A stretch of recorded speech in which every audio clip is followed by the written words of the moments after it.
Hey, everybody, welcome back to the 30 Minutes of Fame podcast. Today I have another special guest with an inspirational story, and we crossed paths on the old Twitter, X, whatever you want to call it now, but there's a lot of good on there, and that's another example of this. So, Rachel, welcome to my little show.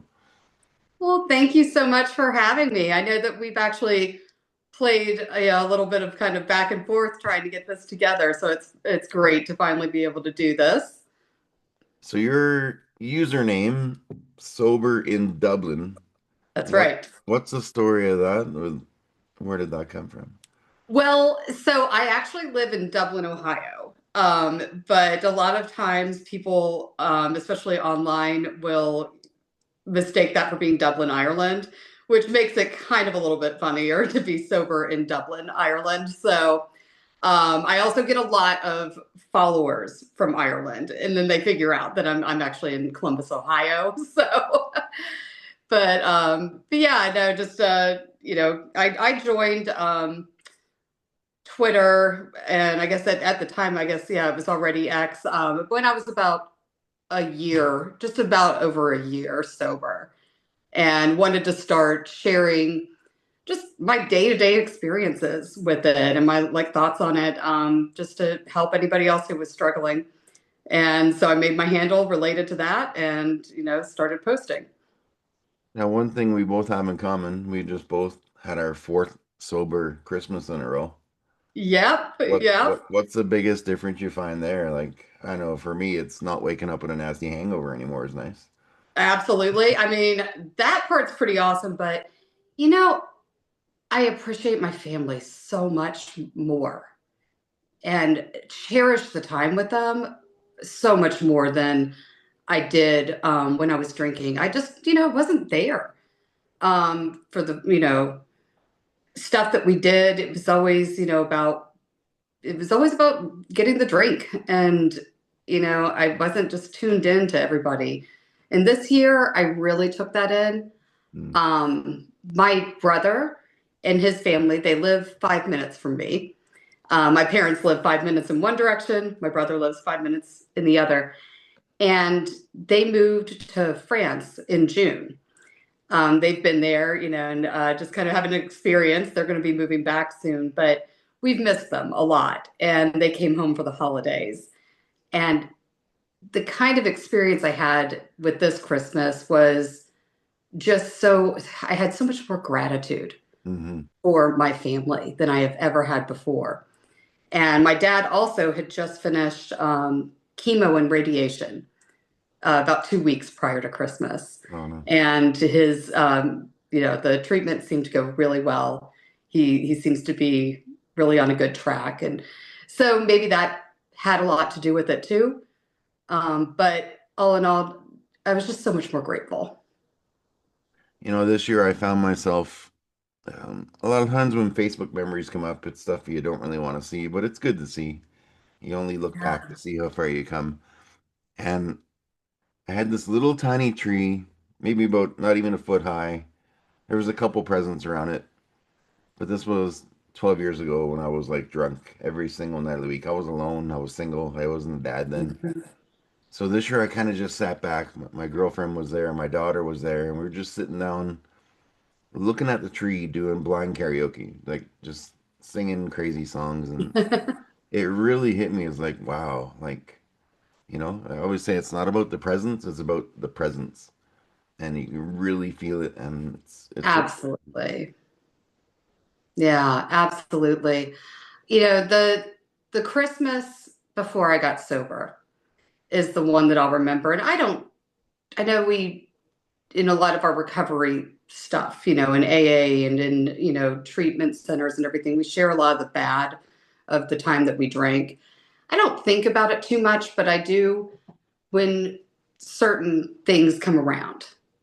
Christmas is one. And, I can't help but think about the last Christmas I had with my family because my toe was broken from stubbing it on a concrete step after moving, and I was just blasted drunk out of my mind.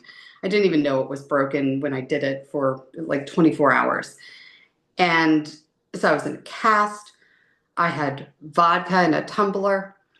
Yeah. And it was so bad. It was, the very, very worst point. Um, so to compare that to where I am now, where I'm laughing, I'm playing games with my nieces, and just there, it's such a difference. It's like not even the same life. I love it. I noticed Mhm. four things on your Twitter profile, and all four of them stood out with me. It says faith, family, freedom, and sobriety. How do Yeah, yeah, those four pillars shape who you are now, whereas compared to before?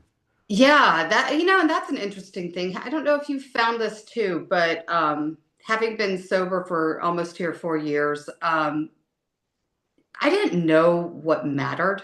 If somebody asked me before, like what mattered to me, I don't know if I would have been able to answer that so succinctly and clearly and really felt it. Like this is what I feel in my heart that matters.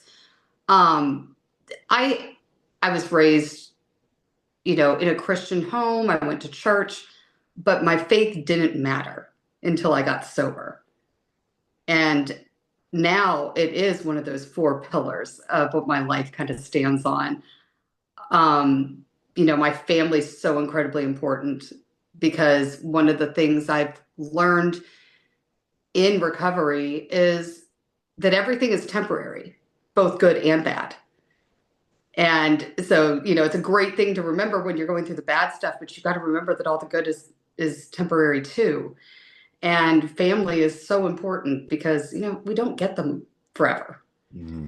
And I think, I'm at a point in my life where I'm seeing my parents get older and experiencing that phase. And my child is growing up at the same time, and isn't a baby anymore. And I just realize how temporary those moments are that we have. And I was raised deeply patriotic. I have two grandfathers who served in World War II, and raised to love my country. And one of those grandfathers is turning 100 years old this Wow. year. Wow. So yeah, so I'm really, really lucky in that. I lost my other one just a few years back, but and then obviously, I think sobriety has to be foundational for me because I wouldn't have the life I have today if I'm not sober.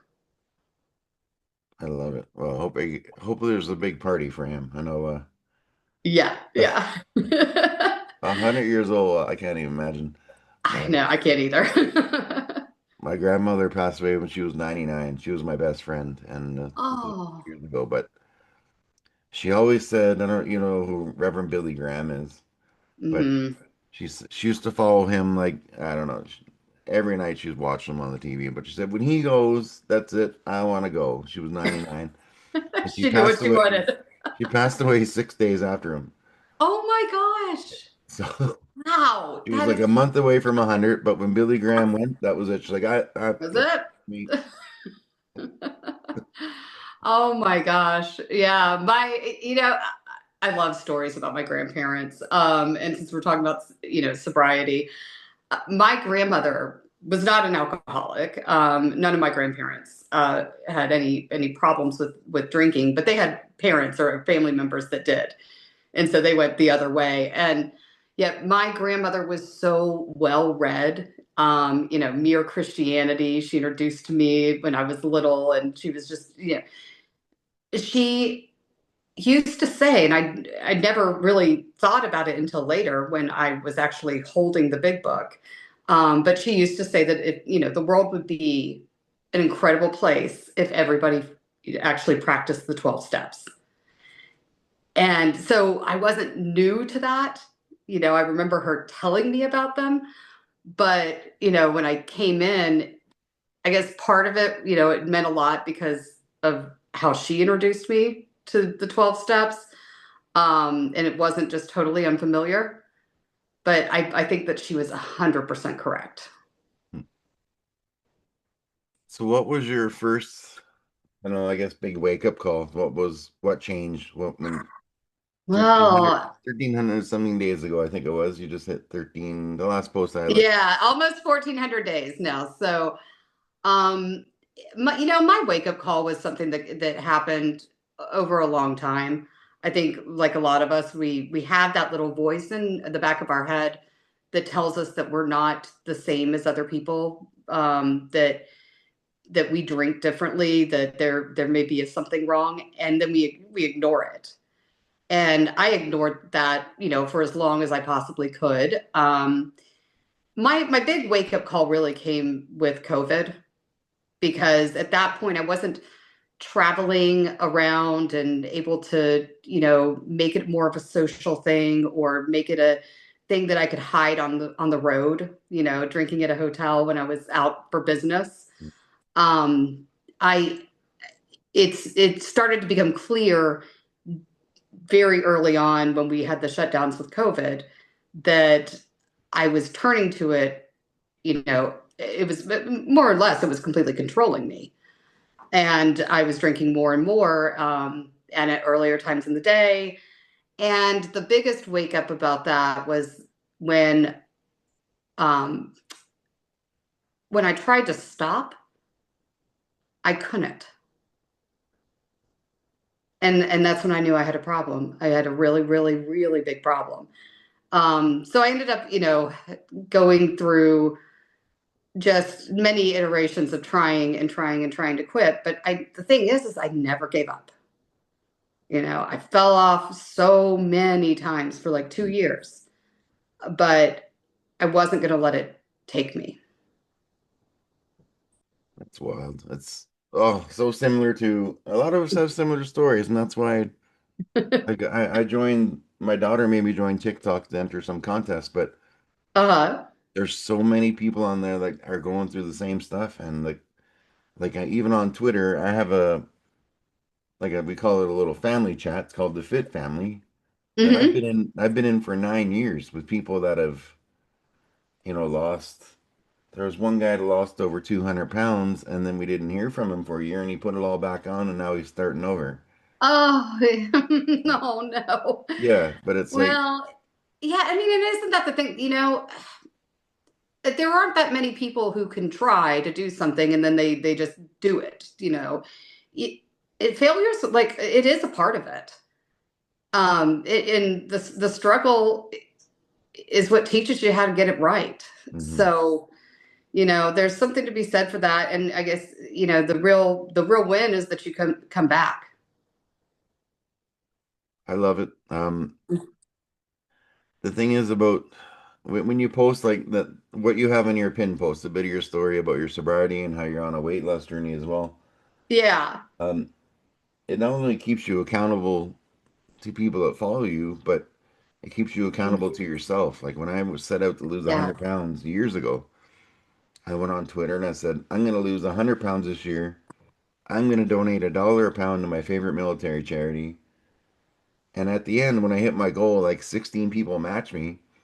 And then someone matched all of us. And then someone kept, it ended up my $1 a pound turned into 25 grand for this That's so charity. incredible. Yeah. That's awesome. It's what I always say when I come across people, because I was almost 400 pounds and I don't Oh, weigh myself now, but I'm around 230. At, nice. and I mean, I'm Yeah. not a young pup either, right? I just turned 50. So I did this from 44 to 50. And you never know. You're never too old to change your life. You're But not, man. I think my 40s are basically my favorite decade yeah. at this point. Yeah, and I mean, I've lost about 40 pounds since I quit drinking, which has not been just from not drinking. It's been a complete overhaul of how I eat and with exercise. And so, it's one of those things that we also learn with not drinking is how to do things that are harder and take time. And you have no patience for that when you're drinking. Everything is like, I need this now, I want this now. And now I'm like, all right, well, if I'm going to do it right, it's going to have to take some time. I'm going to have to work at it. And I have the appetite to take that kind of thing on now, because I know I can do it, but I never would have looked at it that way before. So what do you think the biggest myth is about sobriety that you can debunk just based on your experience? Well, okay, so I have a very particular one. I know everybody's kind of got their own, but I I think that a lot of people think that if somebody is sober and they aren't like doing step work or going to a meeting or something every single day, that they might decide or want to drink again.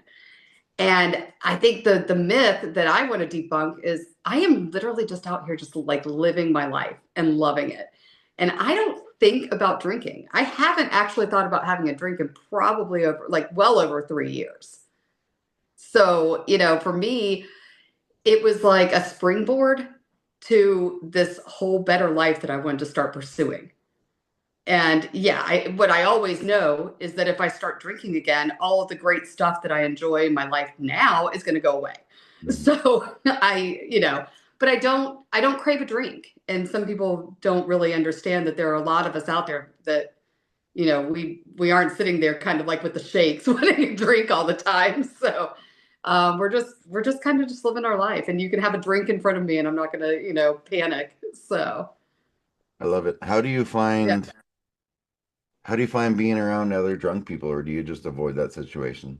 So I'm around people drinking, a lot, but more in those like professional settings. I, go to dinners and people drink, at dinner. I don't like drunk people though. I can't stand them. I love you if you're just like having a couple glasses of wine at dinner or whatever, but a drunk person's annoying. I see you laughing. Yeah. They're horrible. Oh, so me and my girlfriend, I mean, when we go with the karaoke every now and then, maybe a couple times, Yeah. and we always leave by like 10:30. Everyone Yeah. starts really drunk and overserved. We're like, that's enough because, but man, like it just like Oh, you look at them and like that was me, like so many nights blackout drunk, just being a total idiot, yes. and everyone just thinking I was this sad, happy clown, right? Nobody knew it, Oh, but yeah. I can't stand No. that either, so I avoid it too. Yeah, yeah. I remember I would like I had tickets to the Lakers game at a conference I was attending, and all the people that I was going with ended up like drinking from like 4 o'clock in the afternoon on, and I was like, I'm done. I didn't end up going to the game. I gave my tickets away, and there was somebody else that was like, oh, I want to go, and they were some drunk person they'd met at the bar at the hotel, and I was like, you can have mine. I'm out. So yeah, I don't want to deal with all that mess, but yeah, I mean, as far as like being around it, no big deal, you know. Yeah, have you found you've lost 95% of my friends, which I don't care about now, but used to be my drinking buddies? And Yeah, yeah, that I think so for me, I started losing them when I started drinking in isolation. So, that kind of had already taken care of itself quite a bit at that point, and I probably had told a few off like on the phone in a, drunk state. At some point I severed ties with a lot of them. But yeah, I mean, now I have a really great group of friends and I don't need all those people. I need fewer people in my life today for sure than I ever, thought I needed before. And I'm really, really lucky because this is wild. My best friend in the entire world, she's like my soul sister. She and we met in treatment in, 5 years ago. So before we had gotten sober. And we have gone through this whole thing together. We've seen each other at our very, very worst. We are celebrating our very best now. And and then she's actually about to marry her, soon to be husband was also in treatment with us. And they are all of us are sober. He's actually sober the longest. So that's pretty kind of unheard of. And I have, several friends around the area that are also, longtime sober. Um, and those are the people I want to spend my time with because they're the ones that are going to be real. They're the ones that are going to tell me honestly what, about things. They're just the people that, yeah, make my life actually better. I love it. The older I find, the older I get, the smaller my friend circle is, and I'm 100% okay with Hmm. that. Yeah. Rather have Yeah. five amazing people that would, the people that reach out to you just at the weirdest times. You got to hang on to those people. Oh, yeah. Yeah, you do. My The best friend ones in the that, world, he used to be a pastor in town. He's just moved away, but I moved to a little town 5 years ago, and he was one of the first people I met in town, and their daughters were friends. And he turned out he was the pastor at the Baptist church. He's like, why don't you come to church? And I hadn't been to church in 25 years since I started my drinking and stuff, and ended up meeting my girlfriend through that church. oh, that's Um, great. it's crazy. And I played Hard Fought Hallelujah by Brandon Lake at this church, Hmm. and my girlfriend coaxed me to do it, and I was so nervous, but it was the first time I'd ever sang in front of people sober in over 30 years. Wow. And my leg was shaking. Uh, I felt like I was going to pass out. I put it on TikTok, and it had like 30,000 views, and I'm like, wow. So cool. That's awesome. So, but I did notice some of your posts have quite a few views and a lot of comments from people. What's it like for you when someone sends you a message and say, "Hey, your story inspired me to go get help," or Oh that's my gosh. Um, that's, I mean, that's the whole reason to do it. Like, I, that's, yeah. Yeah, I've talked in DMs with people. I've talked with people, gotten to know them, outside of just the social media space. And it's like the whole entire reason that, we get on there and we share those things. Um, I was scared, when I first realized I had a problem because I mean we're close enough in age that like we grew up with alcoholism being very stigmatized, Mhm. and I didn't want to be that person.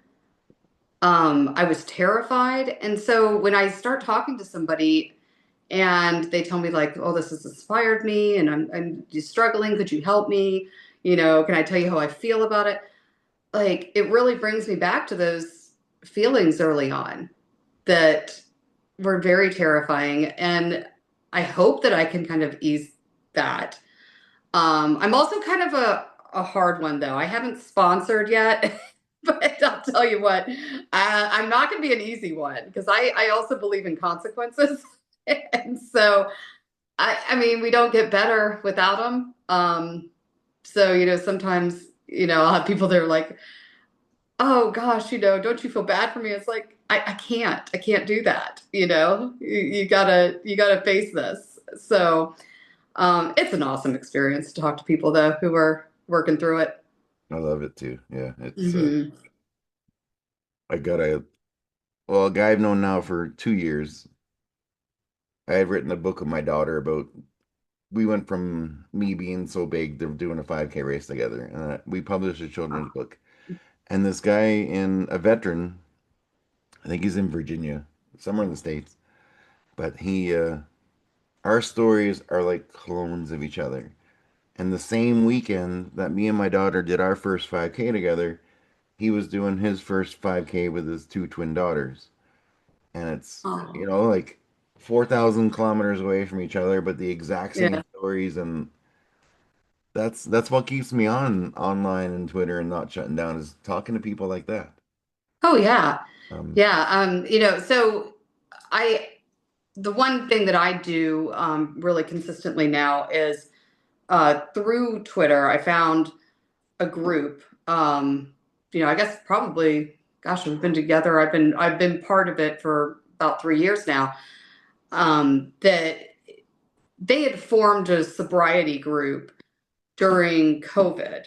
And so this group is like all over. There's people in the UK, there's people, just all over the US. And we've had people from different countries in Europe and New Zealand. And so I love it because it really does show how common, these experiences are, whether they're exactly the same or not. Like we totally understand what each other's going through. And it doesn't matter where you are, geographically or where you are in life. We have all sorts of ages, and people with 3 years to 30 years in our group, and it's really awesome. Sweet. So if people are watching this right now and they wanna follow your story, follow you along, is it just where else can they find you on aside from Twitter if they're not on there? No, I've actually kept it all on Twitter, so it's just sober in Dublin on X, and yeah, I mean, I do keep one thing that I started doing because I want people to be able to find the things about my sobriety is all of my posts that are in highlights are just sobriety related. So you're not going to see me commenting about anything else, going on in the world, which I do, but just to find sobriety related stuff, it's in my highlights. I love So it. I'll put the link in the description if you like, and if people are on that'd there, be great. we'll put out that That'd be link. awesome. If anyone's out there struggling right now or with addiction or seeking purpose or just anything, what's your message to them? Um, it is absolutely worth keep going because everything that's on the other side of it is way more than I ever imagined it would be. And I know other people have probably said that to you, or but it is absolutely true. We got a fellow in our group who always says, "You ain't seen nothing yet," Hmm, and it just does get better and better. amazing. I've got one more stupid question for you, and then we'll Okay. we'll get out of here. It's how I end all my shows. I don't know if you when people say, "Oh yeah, I've watched every episode, every minute," I'm like, "Okay," well, and then I ask them this question, and they're like, "What the heck are you talking about?" It's Oh, my I little love it. my little trick to see if people actually watch. So when people say, "Hey, I watch your episode," and you're like, "Okay," Mhm. think of my It's kind answer, of smart. then that's the way to find out. But um, a 100-meter pigeon carrying contest. Okay. How many pigeons could you have in your arms and still have in your arms when you cross the 100-meter finish line? No idea. Oh my gosh. I don't know. There's so many variables to this. There's, I've had some people put a lot of thought into it. Okay, I know. I'm sitting here thinking, well, I've got this sweater on. I could wrap a bunch in. So I'd say probably a good dozen, maybe two. Okay, okay. All That right. puts you about halfway out of 68 guests. Okay. All right. So I'd say, yeah, 2 dozen. The, And the, then I could get them up here, right? okay. Well, So, the highest I had was an Arnold Schwarzenegger impersonator who said in his Arnold Schwarzenegger voice he was going to put bird seed all over his arms, and his answer was like 500. I don't think anyone would beat that, but no, no. I'm thinking maybe like 36. 30. Okay. Well, yeah, that Yeah. puts you about at least halfway mark, I would believe. Okay. All right. I'm not, yeah, I'm not shooting for the stars on this one. There I'll be was a couple of completely zeros. That one lady she's a global news reporter, like our, frank. she had a phobia of Canadian geese and pigeons, so she wouldn't even touch the question. So I kind of like, I don't know if I triggered something there or not, but Oh, well, yeah, I just kind of figure, okay, I've got a 17-pound cat. I figure, bird is like maybe what, a couple pounds and not maybe less. And I could probably carry him all like this. I know how I can wrangle him. So, oh my gosh, that's a awesome. thinker. Awesome. I'm going to be thinking, I'll be thinking about that tonight at about 11:30 when I can't fall asleep. But that's your trick of how to find out if people actually watched our episode, Mini Shake. I love Yeah. that. That's fantastic. Be like, so what would your answer be for that last question he asked me? And they'd be like, what? Go back and watch. Absolutely brilliant. That's fantastic. Awesome. Well, thanks for coming on with me, sharing your story. Thank you for having me. If anyone is out there struggling, just reach out to somebody, anybody. Just don't be afraid to ask for help. It'll Yeah, change your life, and you're never too old to change your life, no matter what you've been through. So, absolutely. everyone out there, just say something nice to somebody today. Pick one person. Just do one nice thing a day to anyone, and you can change someone's life as well. So, Right And with you. Yes. as my daughter tells me to say, don't forget to like, subscribe, and all that cool shit. And yeah, we'll see you next week.